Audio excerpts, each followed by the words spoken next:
What's going on, YouTube? Welcome back to my channel. If you're new here, make sure to subscribe and hit that like button. So in today's video, we're gonna talk about how to grow your small account, right? So the first thing you gotta understand is if you're starting with 400 bucks, right, you have a very small, thin margin to work with, right? So essentially what you wanna do is you wanna find items in the marketplace that have hidden gems, right? And what I mean by this, I mean by things that most people are not looking for, right? So what you can do is literally go out there, right? I know a lot of people always talk about flipping iPhones, right? iPhones is the hottest thing in the market. But I believe there's so much untapped market out there. But what if I tell you you can make so much money flipping Samsungs, right? You can make so much money flipping PS5s, right? The reason being is because let's say you got 500 bucks, right? So what I like to do is with 500 bucks, I want to buy items that are very cheap, right? 50 to 100 bucks minimum. So what you do is, let's say you buy 5 phones, right, at $450. Let's say, for example, right, you buy 5 phones, right, at $450. So what you want to do here is you want to focus on making small profits, right? Because in the beginning, where most people lack is they want to make big profit. Your goal is to make small profits so it can compound over time, right? So what you want to do is, let's say, for example, if you can make 50 bucks, right, off, let's say, times, you can make easily, 200 bucks profit right here, right? If you flip it times 5, right?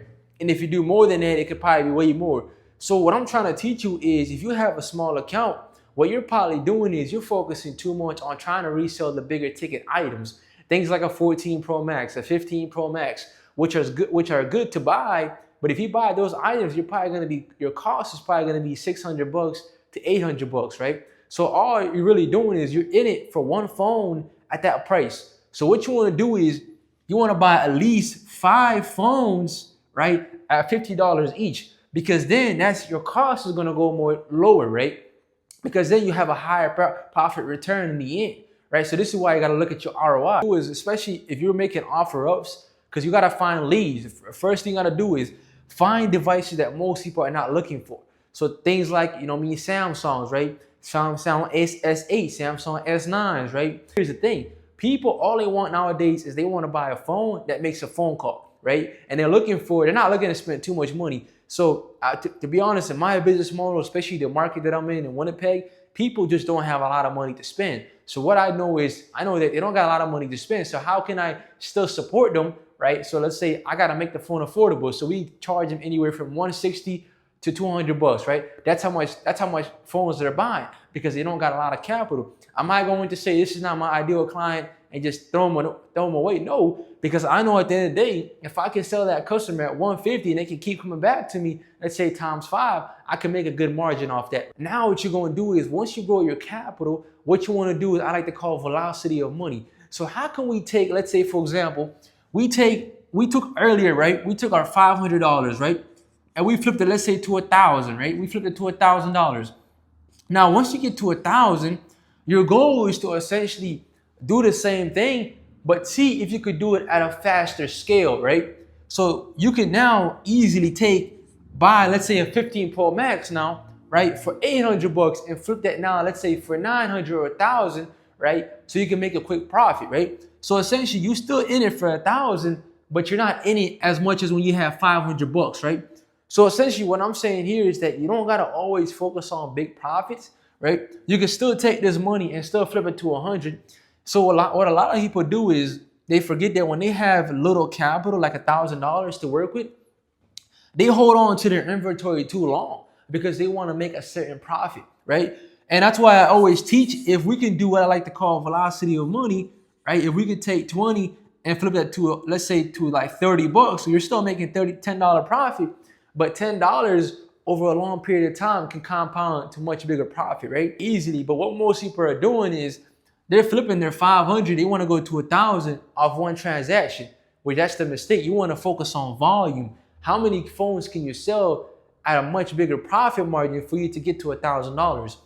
And then what you want to do is once you hit $1,000, now your goal is essentially you want to become more reliable. So in the beginning, you're probably doing offer ups, you're negotiating for deals, you're doing so much work. Now, how can you find someone that consistently can get you phones at a much better price, right? This is why it's very important to go out there, build a relationship with people who know you, who trust you, so they can keep coming back to you, right? This is why you have to work with vendors. You have to build a relationship with people on the ground up, right? So if anybody, let's say someone out there says, I got 5 phones I want to sell, you always want to ask them, do you have more devices you want to sell to me, right? Because I will pay you cash, and I'm always, willing to beat anybody's prices, right? You want to market your product or service, right? So because when you have no money, no big capital, you want to really focus on your marketing, right? So number one, you want to do your social media posts, right? You want to post one content a day, right? Saying that you buy phones for cash.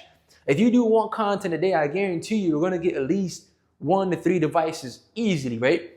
And then what you could do also too is you can show a live interaction with the customer, saying, here, we just bought X, Y, and Z's phone. Also too, what you want to do is you want to target your SEO, your search engine optimization, meaning every time you buy a phone from a customer, you want to tell them, you want to say in the comment or section, you want to put tags like, let's say, for example, you're in Texas. Let's say you're in Houston. Let's say you're in Kentucky. You want to put those as hashtags so more people in that area can message you for phones, right?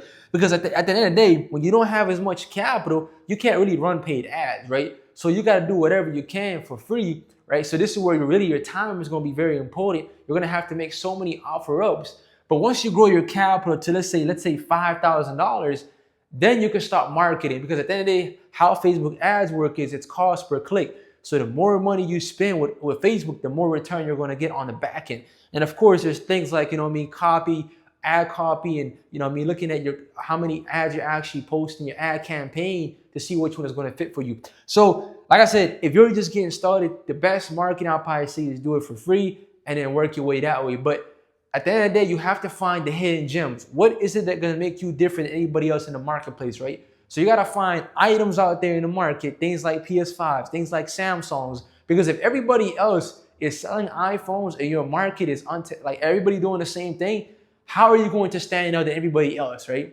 Maybe you do things like MacBooks. Maybe you start getting into cameras, right? Because at the end of the day, we're in this business. It's called reselling electronics, right? We're flipping anything for a profit. It's not just iPhones.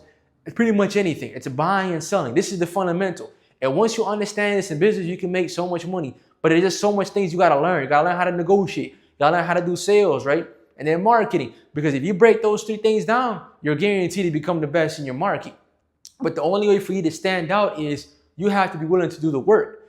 The work meaning you got to go find vendors. You got to go find relationships. Because in business, people don't care about products. They care about trust. So if they trust you and they like you, they're going to come want to do business with you.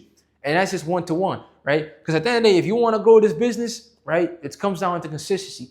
How many times are you showing up in the marketplace, people to know who you are and what you do? Because the more you do it, it's like repetition. It becomes natural to you, right? And then people are going to say, hey, I got phones I want to sell it to you because I keep seeing your ads or I keep seeing your advertisements. So work that way, man. If you got a little capital, just know that it's not the end of the world. You could still grow your capital. You just have to understand that you have to move your phones at a volume pace. You can't hold on to your inventory. So if you got $500, understand it. To go to 1,000, you're going to have to buy 5 devices at, let's say, $80 each. At a much lower cost for you to flip them. You don't want to focus on buying 1 or 2 devices like a 14 Pro Max, a 17 Pro Max because you think it's going to give you a good profit margin. No, you want to work on, getting the smallest market. And this is how companies like Walmart, like Costco are making so much money on the back end, because they're not selling you 1 or 2 devices. They're selling you in volume, right? This is why Costco, what they do is they sell, they could sell an item for $10, but they're moving 10,000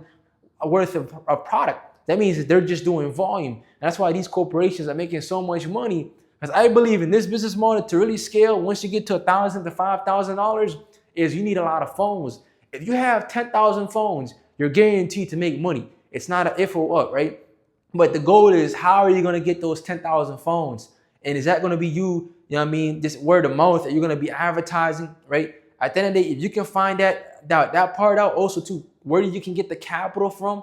I know sometimes when you're flipping phones, it can be very challenging to get a lot of phones because you don't have a lot of capital.